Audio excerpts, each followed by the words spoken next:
नमस्कार, स्वागत है आपका और मैं हूं आपके साथ लता। बड़ी खबर आपको बता रहे हैं, जहां एक बार फिर से रोहिंग्या प्रेमी अरविंद केजरीवाल बेनकाब हुए हैं, क्योंकि दिल्ली की सरकार दिल्ली के बच्चों का हक मारकर अब रोहिंग्या और घुसपैठियों के बच्चों को स्कूल में एडमिशन देने का काम कर रहे हैं। जी हां, EWS की कैटेगरी के तहत दिल्ली के गरीब जनता के बच्चों की बजाय रोहिंग्या के बच्चों को तवज्जो दिल्ली की सरकार दे रही है। और इसको लेकर अब दिल्ली बीजेपी ने भी शिक्षा विभाग की मनमानी के खिलाफ मोर्चा खोल दिया है और इस पूरे मामले को लेकर इसकी CBI जांच की मांग करने के साथ ही दिल्ली के शिक्षा मंत्री मनीष सिसोदिया के इस्तीफे की मांग की है। जी हां, और साथ ही ये सवाल ही बीजेपी की ओर से किया गया है कि आखिर क्यों दिल्ली वासियों के बच्चों की जगह घुसपैठियों को सुविधा देने का काम कर रही है दिल्ली की सरकार। और ऐसे में अब बार बार ये सवाल भी लगातार खड़ा हो रहा है कि आखिर क्यों रोहिंग्याओं के ही रहनुमा बनती जा रही है अरविंद केजरीवाल की सरकार। जी हां,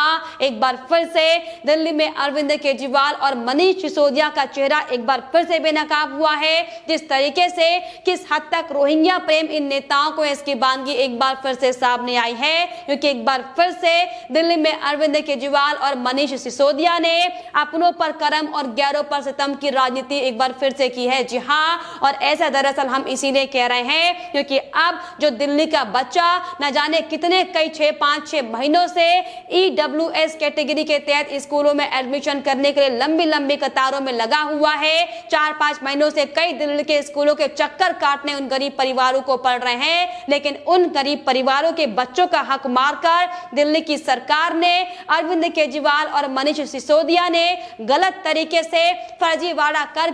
रोहिंग्याओं के बच्चों को एडमिशन देने का काम स्कूल में किया है, जिसके लिए रोहिंग्याओं के बच्चों के गलत तरीके से तमाम ऐसे सर्टिफिकेट जो कि आधार कार्ड और तमाम जो इनकम टैक्स से संबंधित जो तमाम जो कागजात होते हैं वही बनाकर तैयार कर दिए हैं। जिसका खुलासा आपको बताएं, जब 15 जून को EWS के तहत जो तमाम नाम स्कूलों के सामने आए थे, जिसमें गरीब परिवार के बच्चे और गरीब परिवार लंबे समय से यह आस लगाए बैठे थे कि दिल्ली के मुखिया अरविंद केजरीवाल उन बच्चों को स्कूल में पढ़ने की अनुमति देंगे, लेकिन अरविंद केजरीवाल ने उन बच्चों का हक मार दिया और रोहिंग्या और घुसपैठे के बच्चों को अधिकार देते हुए उनके 23 और 24 जून को आप सोचिए कि फर्जी तरीके से आधार कार्ड बनाए गए हैं और इनकम सर्टिफिकेट से लेकर तमाम ऐसे दस्तावेज जो दिल्ली के स्कूलों में एडमिशन करने के लिए जरूरी थे, उन तमाम कागजात को दिल्ली सरकार के SDM ऑफिसर रिलीज कर उनका एडमिशन दिल्ली के स्कूलों में किया गया है। जी हां,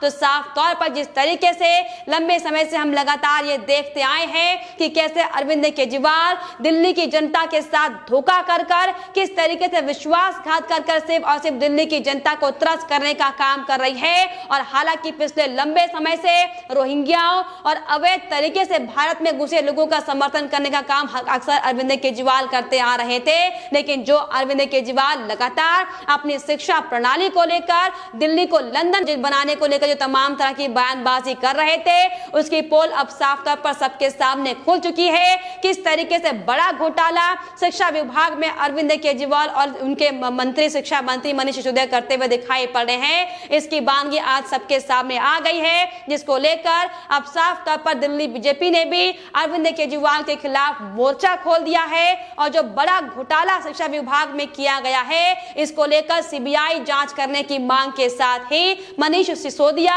जो कि दिल्ली के शिक्षा मंत्री हैं, उनके भी इस्तीफे की मांग की है। जी हां, आपको बताएं कि बीजेपी प्रदेश अध्यक्ष आदेश गुप्ता ने साफ तौर पर इस पूरे प्रकरण की निंदा की है। जिस तरीके से गलत तरीके से बड़ा घोटाला जो शिक्षा विभाग में अब एक बार फिर से सबके सामने आया है, इस पूरे मामले की जांच कराने को लेकर ही और इस पर इसकी पूरे मामले की निंदा करते हुए साफ तौर पर उन्होंने एक बयान ट्वीट किया है। उन्होंने साफ तौर पर यह कहा अपने ट्वीट में कि केजरीवाल सरकार के अंतर्वासित शिक्षा मॉडल के अंदर EWS कैटेगरी में दिल्ली वासियों के बच्चों का नहीं बल्कि घुसपैठियों के बच्चों का एडमिशन हो रहा है और इसकी CBI जांच होनी चाहिए। और साथ ही साथ जो शिक्षा मंत्री दिल्ली के मनीष सिसोदिया हैं, उन्हें भी इस पूरे लापरवाही के चलते, बड़े घोटाले के चलते अपनी जवाबदेही के तौर पर अपने पद से इस्तीफा देना चाहिए। जी हां, हालांकि आपको बताएं पिछले लंबे समय से अरविंद केजरीवाल को लेकर एक के बाद एक तमाम करोड़ों के घोटाले सामने आ चुके हैं कि किस तरीके से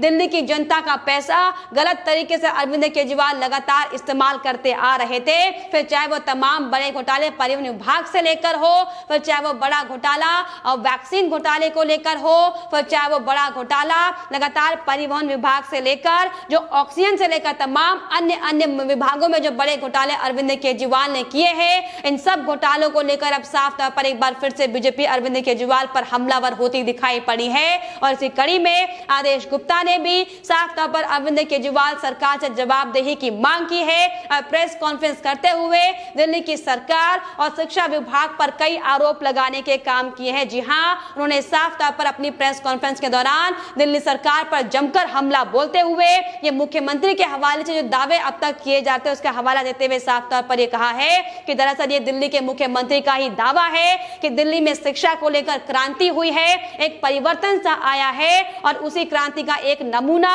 अब दिल्ली के शिक्षा विभाग में मिला है। भ्रष्टाचार इस तरीके से हो रहा है कि ईडब्ल्यूएस कैटेगरी जिसमें गरीब बच्चों का हक है, जो लोग आर्थिक रूप से कमजोर हैं और ऐसे बच्चों को 25% आरक्षण दिल्ली के स्कूलों में दिया जाता है, लेकिन अरविंद केजरीवाल ने किस तरीके से इसका दुरुपयोग करते हुए दिल्ली में भ्रष्टाचार किया है और किस तरीके से बंटाधार करने का काम शिक्षा विभाग में किया जा रहा है, इसकी बानगी आज हम आपको बता रहे हैं। जो साफ तौर पर बयान देते हुए आदेश गुप्ता ने अपनी प्रेस कॉन्फ्रेंस में बताया है, उन्होंने साफ तौर पर ये कहा कि दिल्ली के उप मुख्यमंत्री जो कि शिक्षा मंत्री भी है, उनके नाक के नीचे इतना बड़ा घोटाला हो रहा है। और अभी जो मामला है विकासपुरी में, जहाँ के रहने वाले विदेशी ऐसे 20 बच्चों का एडमिशन ईडब्ल्यूएस के तहत स्कूलों में कराया गया है और 15 जून को इनकी लिस्ट सामने आई थी, जिसके बाद 23 और 24 जून को दिल्ली सरकार की ओर से इन बच्चों के एडमिशन के लिए आधार कार्ड बनाने का काम किया गया है, इनकम सर्टिफिकेट दिल्ली के सरकार की ओर से बनाया गया है। और इसका अर्थ सीधे ये निकलता है कि दिल्ली के शिक्षा विभाग में भ्रष्टाचार किस तरीके से चरम पर चल रहा है और किस तरह से नियमों की लगातार अनदेखी की जा रही है और अनदेखी कर शिक्षा विभाग के अधिकारी मनमानी कर रहे हैं, जिससे घूस आती है, रिश्वत आती है, उन पर कृपा बरसाने का काम दिल्ली की सरकार कर रही है। ये ताबड़तोड़ हमले आदेश गुप्ता ने इस बड़े भ्रष्टाचार के खुलासे के बाद लगाए हैं। इसके अलावा उन्होंने ये भी साफ तौर पर अपनी प्रेस कॉन्फ्रेंस के दौरान बयान देते हुए ये कहा है कि जो अपना है उन्हें तो एडमिशन दिया जा रहा है और जो स्कूलों के बाहर न जाने 2-4 महीनों से ईडब्ल्यूएस की कैटेगरी के तहत एडमिशन के लिए इंतजार कर रहे हैं, बड़े लंबे समय से गरीब जो बच्चे हैं, जो गरीब परिवार है, जो आर्थिक रूप से मजबूत नहीं है, वो लंबे समय से ये आस लगाए बैठे थे, जो कि लगातार झुग्गी झोपड़ी में रहने वाले लोग हैं, जो अनऑथोराइज्ड कॉलोनी के लोग हैं, वो लगातार दिल्ली की अरविंद केजरीवाल से ये उम्मीद लगाकर बैठी हुई थी कि उनके बच्चों का एडमिशन स्कूलों में किया जाएगा। लेकिन क्योंकि दिल्ली का शिक्षा विभाग पूरी तरीके से भ्रष्टाचारी है और ईडब्ल्यूएस के मामलों के तहत जो एडमिशन होते हैं उसमें भी भ्रष्टाचार किया गया है, जिसकी वजह से जो दिल्ली के आर्थिक रूप से कमजोर बच्चे थे उनका हक अरविंद केजरीवाल ने पूरी तरीके से मार दिया है। और इन्हीं नियमों का उल्लंघन करने को लेकर उन्होंने इसे साफ तौर पर विदेशियों को स्कूलों में दाखिल देना राष्ट्रीय सुरक्षा के लिए भी खतरा बताया। उन्होंने साफ तौर पर अपना बयान देते हुए यह भी कहा है कि जिस तरीके से शिक्षा विभाग के अधिकारी नियमों की अनदेखी कर रहे हैं, गलत तरीके से भ्रष्टाचार कर जो स्कूलों में भर्ती कराई जा रही है, इसकी जांच सीबीआई स्तर पर होनी चाहिए। और इस पूरे मामले पर जो भी दोषी सामने आता है, फिर चाहे वो प्रदेश का मुख्यमंत्री ही क्यों ना हो, फिर चाहे वो प्रदेश का उप मुख्यमंत्री ही क्यों ना हो, उनके खिलाफ कड़ी से कड़ी कार्रवाई होनी चाहिए। और इसके अलावा उन्होंने ये भी साफ तौर पर बयान देते हुए कहा है कि ये वही शिक्षा विभाग है जिसका बखान, जिसकी तारीफ कई बार अरविंद केजरीवाल सरकार पूरे दुनिया और विश्व में आंकते हुए करती है, लेकिन अब इसकी हकीकत सबके सामने साफ तौर पर आ चुकी है। जी हाँ, तो किस तरीके से दिल्ली सरकार ने एक बार फिर से अपने चेहरे को बेनकाब करते हुए अपना रोहिंग्या प्रेम दिखाया है, ये सबके सामने है। हालांकि ये कोई नई बात नहीं है, क्योंकि इसके पहले भी कई बार तमाम रिपोर्ट हम आपको दिखा चुके हैं कि कैसे दिल्ली सरकार में बैठे ऐसे मंत्री, फिर चाहे वो अमानतुल्ला खां हो, फिर चाहे वो तमाम ऐसे अलग अलग नेता हो जिनका मकसद सिर्फ और सिर्फ एक ही विशेष एजेंडे को चलाना होता है और वही लोग उनके आका हैं और इसीलिए उन आकाओं को खुश करने के लिए पिछले लंबे समय से, फिर चाहे वो उत्तर प्रदेश की सिंचाई विभाग की जमीन हो, फिर चाहे वो ऐसा अतिक्रमण वाला एरिया हो जिसको घेरने के बाद उनके ऊपर सख्त कार्रवाई करने के भी आदेश हालांकि कई बार जारी किए जा चुके हैं, लेकिन लगातार उन्हें दिल्ली में बसाने का काम दिल्ली सरकार की ओर से किया जा रहा है। किस तरीके से कोविड काल से लेकर अब तक जो वर्तमान स्थितियां दिल्ली की हैं, लगातार जो बरसात का मौसम चल रहा है, आप सोचिए कि इस माहौल में भी रोहिंग्याओं को जो अवैध तरीके से दिल्ली में गलत तरीके से गलत अतिक्रमण कर बैठे हुए हैं, उन्हें पूरी सुविधा पहुंचाने का काम दिल्ली सरकार के मंत्रियों की ओर से किया जा रहा है और इसकी एवज में उन्हें हर संभव मदद दी जा रही है, फिर चाहे वो पैसों की मदद हो, फिर चाहे वो तमाम ऐसे राख रखाव की मदद हो जो रोजमर्रा की जिंदगी में इस्तेमाल की जाते हैं। लेकिन आपको बताएं कि दरअसल ये अरविंद केजरीवाल की सरकार सिर्फ और सिर्फ घोटालों की सरकार है और यही दरअसल बड़ी वजह है कि अरविंद केजरीवाल के शासन में कई तरह के घोटाले हम सब देख चुके हैं। लेकिन अब जिस तरीके से ये बड़ा घोटाला दिल्ली सरकार का सामने आया है कि किस तरीके से शिक्षा विभाग में EWS के तहत होने वाले बच्चों की भर्तियों पर उनका हक मारकर रोहिंग्या और घुसपैठियों के बच्चों को उनका इस्तेमाल करने के लिए उनका मौका दिया जा रहा है, जो कि वाकई बेहद शर्मनाक है। लेकिन अब साफ तौर पर दिल्ली बीजेपी ने भी अरविंद केजरीवाल के खिलाफ मोर्चा खोल दिया है और इस पूरे मामले को लेकर, इस उजागर हुए भ्रष्टाचार को लेकर कड़ी से कड़ी कार्रवाई करने की भी मांग की है। लेकिन फिलहाल इस पर आपकी क्या राय है, हमें कमेंट बॉक्स में जरूर लिखिएगा। साथ ही साथ हमारे चैनल को सब्सक्राइब करना भी ना भूलें।